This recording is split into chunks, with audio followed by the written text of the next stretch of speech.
ستا په اننګو کې د حمزه د وینو سره دي تشوې د پښتو غزل ځوان زه د بابا کا حمزه بابا په پښتو ادب کې د بابای غزل په نامه یاد دا ستر شخصیت که په غزل کې کلاسیکي رنګ لري نو د جدت په لحاظ هم د ټولو لیکوالو سرخیل یادېږي. غزل یې په پښتني رنګ کې رنګ کړی او داسې خوږ کړی دی چې هر څوک یې فن ته ګوته په خوله دي. هوای اشنا د ننګیالو خبرې نورې دي پویشه د الفت د لیونو خبرې نورې دي ولې پکې ستا هغه خواږه لوظونه نه ښکاري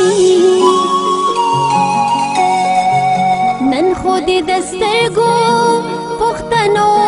خبرې نورې دي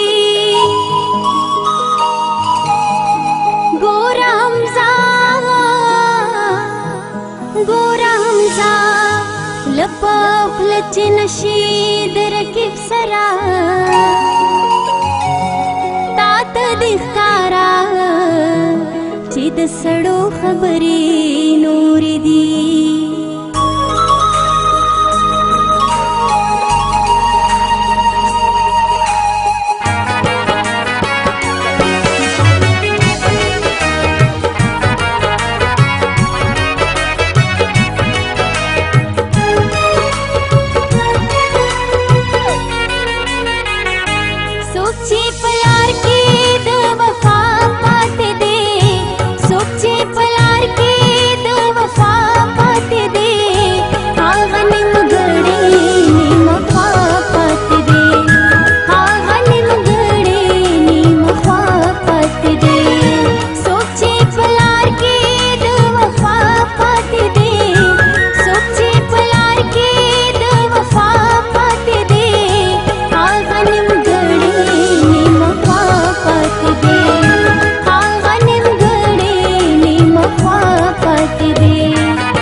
چې پسلو